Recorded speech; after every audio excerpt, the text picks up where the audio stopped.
Ang Hilagang Camarines ay ang sinasabing pintuan ng Bicolandia. Malalaman mong nasa Camarines ka na kapag napapalibutan ka na ng napakaraming mga niyog. Pati na rin ang mga napakalawak na mga sakahan. Sa video na ito ay lilibutin natin ang tourism circuit ng Camarines Norte. Sa wakas mga kompanyeros, after 5 hours of driving mula sa Cavite, narating na rin natin ang probinsya ng Camarines Norte.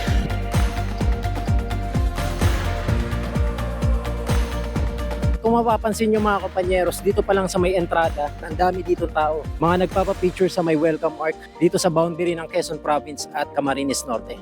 70 kilometro mula sa welcome arch ay mararating na natin ang unang bayan na ating destinasyon, ang Jose Panganiban. Narating na natin ngayon ang welcome sign ng Jose Panganiban o kilala rin sa dating tawag na Mambulau. Dito na magsisimula mga kompanyeros ang ating biyahe dito sa probinsya ng Camarines Norte. Sa ating Bicol Adventure ay kasama natin si Manoy at si Paring Swerte Moto. Parikoy! Ano, kamusta ang aking hometown ng Jose Panganiban? Ganda dito, napaka-fresh ng hangin. Saka napakaraming mga malalaking puno. Okay na okay. Okay, let's rock and roll!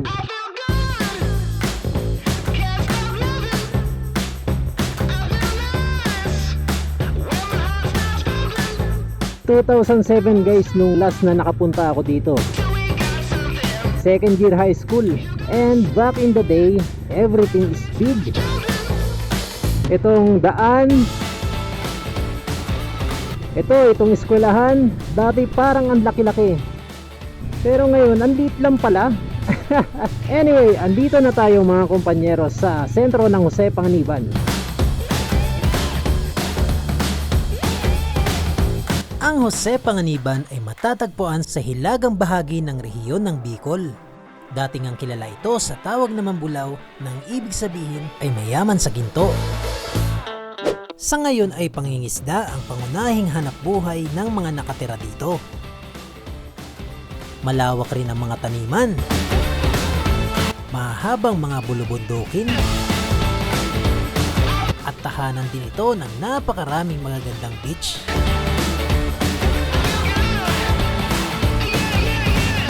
Ito guys, yung Roy Padilla Park. Yan yung tatay ni Robin Padilla, ang dating gobernador ng Camarines Norte, the late Roy Padilla Sr. Sunod naman nating dadayuhin ay ang 360 degrees view ng Turayog View Deck. Pare ko, una ka, nasa yung mapa. Ayan si Paring Swerte Moto. Kaway pare ko. Kung hindi ako nagkakamali, andito na tayo ngayon sa may Poblacion North. Nasa 4 na kilometro mga kompanyeros yung layo nung Turayog View Deck mula dito sa may sentro. At itong daan na to, papunta na to ng Osmeña. Isa ring lugar dito sa may Jose Panganiban na may maraming mga beach resort. Barangay Bagong Bayan. Ito guys yung daan paakyat dun sa may view deck. Ahon! Ang saya guys kasi kahapon itong daan na to tinitignan ko lang sa may Google Earth. Yung nagre-research pa lang ako ng mga itinerary namin dito sa may Camarines Norte. Tapos ito na ngayon, andito na tayo. Na-enjoy na natin yung ganda ng lugar. Ito na, puro paakyat na to. Puray ni Apo, ahon Manoy! Yesterday there was sun and there was rain. Beauty in the mundane. Ang ganda dito. Ay si Paring Swerte Moto, nag-enjoy na yan.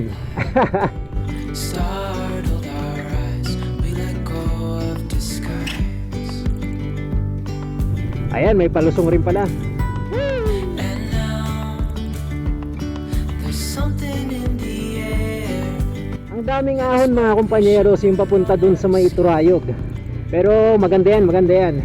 The more na marami kang inahon, pagdating mo dun sa tuktok, the more na marami kang makikita. Dreamy, breezy we go. And there you go! Welcome to Turayog View Deck mga kompanyeros. Ang Turayog View Deck ay may entrance fee na 30 pesos. Matatagpuan ito sa Purok 5, Barangay Luklukan North, Jose Panganiban. paakyat dun mga kompanyeros sa may view deck.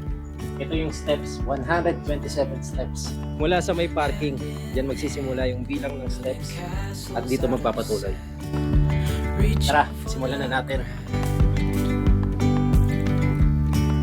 As willows align, we lose track of time. Let a path Kapag nalampasan nyo na ang 127 steps to summit, ay bubungad na sa inyo ang 360 degrees view ng malawak na mga kabundukan. easy we go. Mula dito ay makikita rin natin ang majestic view ng Pacific Ocean. Tiptoes undercover, agents of the other. Beyond gravel, beyond dawn. Dito ay pwede rin kayong mag-overnight camping. Yung bayad naman po, may bayad po ba yung tent pitching? Wala. Kasama na yun sa ARMing entrance. Make sure lang na kapag pupunta kayo dito ay maganda ang panahon. Dahil sa panahon na may thunderstorm ay sinasara nila ang lugar na ito. Pababa naman ay meron rin silang private pool. Hindi na nga lang namin pinuntahan dahil excited na rin kami sa sunod pa nating mga destinasyon. Pag pumunta kayo ng Turay, hindi na kasi ito yung pupuntahin nyo. Parang start pa lang to para makaikot kayo sa tourism circuit ng Camarines Norte. Lipat naman tayo sa may Bulalakaw Picnic Grove. Bye-bye! Dreamy, breezy we go. Okay, proceed na ulit tayo. Ito yung magandang beach na nakikita natin kanina sa drone, yung Bulalakaw Beach. Malapit lang guys itong Bulalakaw Picnic Grove dun sa may Turayog View Deck. Nung nire-research ko, hindi naman kalayuan. Wala tayong Google Maps kasi wala palang signal dito, kaya tanong-tanong na lang tayo. Kanina guys paahon, ngayon naman palusong. Naka second gear lang tayo para naka engine brake lang. Hindi masyadong mapudpud yung brake pad natin. Ay, malayo pa yung Bulalakaw Picnic Grove. Dito ba sa side na yun? Dito. Okay, sige. Thank you, thank you. Ito mga kompanyeros, Bulalakaw Picnic Grove ay parte pa rin to ng Jose Panganiban. At ito na siguro yung huli nating destinasyon dito sa bayan ng Jose Panganiban. Sunod na natin yung bayan ng Paracali naman. Ahon mga kompanyeros. Woo! Grabe. This way. Okay.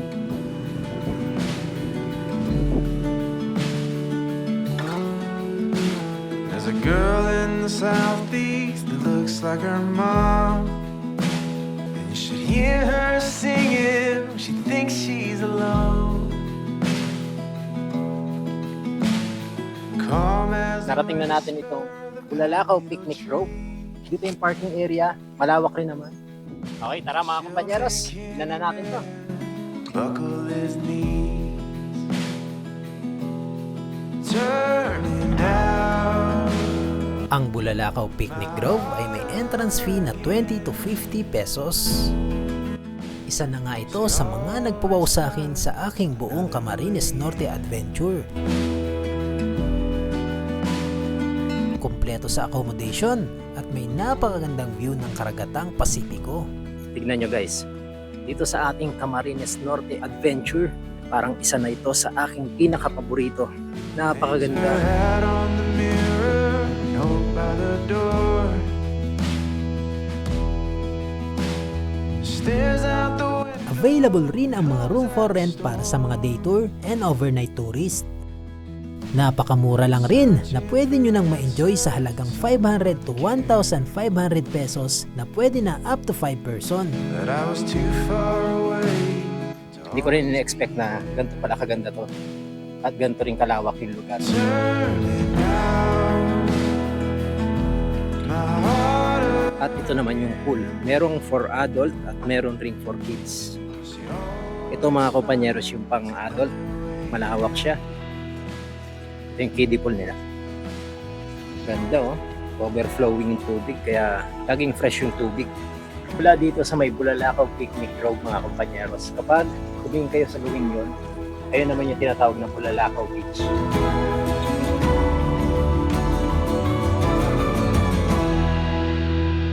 Tapos na tayo dito sa may Jose Panganiban. At sunod naman nating destinasyon, ang bayan ng Paracale.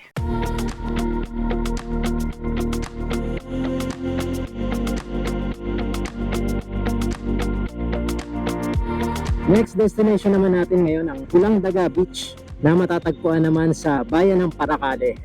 Alam ko guys, meron pa tayong ibang madadaan ng mga beach dito sa may Gumaos. Kaya tingnan rin natin, along the way rin naman. Napakaganda oh. Nice. Dito mga kompanyeros, may makikita rin tayo na maraming mga resort. Ayun, kagaya nito, Black Silver. Ay, napakaganda.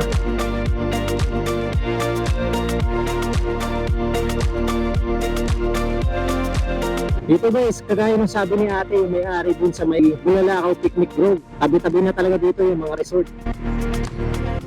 Alright, narating na natin guys ang bayan ng Paracale. At ito nga yung isang barangay dito, ang Barangay Gumaos.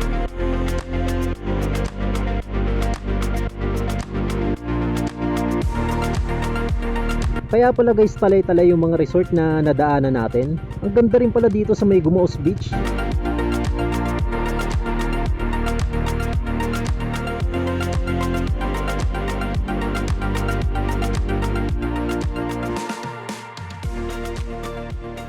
Solid dito mga kompanyeros. Very recommendable rin itong place na to. Gusto sana namin magstay kaso hapon na rin.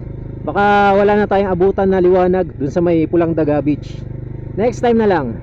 Mula dun sa may Gumaos Beach, nasa 7 kilometro yung layo ng Pulang Daga Beach. At hapon na rin, siguro ito na yung huling pupuntahan natin ngayong araw dito sa may bayan ng Paracale. At itong video natin guys, hahatiin natin to sa dalawa. Yung last part nitong Camarines Norte adventure natin, punta naman tayo ng Labo. Pupuntahan natin yung Talisay at yung aking second hometown rin na Daet, Camarines Norte. Grabe, ganda dito guys magmotor oh. Yung natitirang 7 kilometro, enjoy lang natin. Ang ganda ng view oh.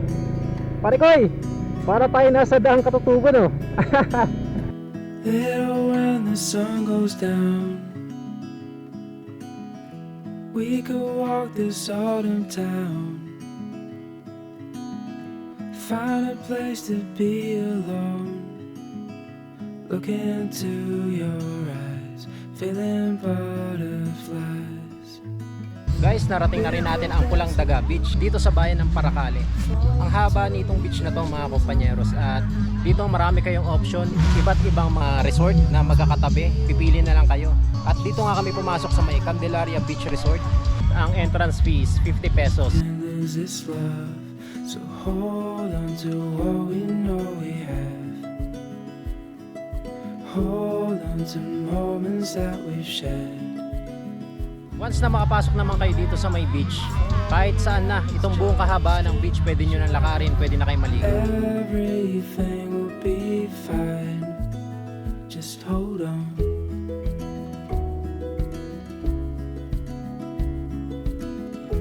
Ang dami rin dito mga kompanyeros na nag-overnight dahil pwede dito mag-tent pitching. Then the night turn into day. May mga available rin na mga cabin room, may villa, may mga villa tayo nakita. Marami kayong option dito. For us to hold, we'll carry the day. We're gray and old, so hold on to what we know we have. Hold on to moments that we've shared. Hold on if all we have is just each other. Everything will be fine. Just hold on. Ipagpapatuloy natin mga kompanyeros yung adventure natin dito sa Camarines Norte bukas na. Bukas naman pupuntahan natin ang Labo, Vinsons at Daet.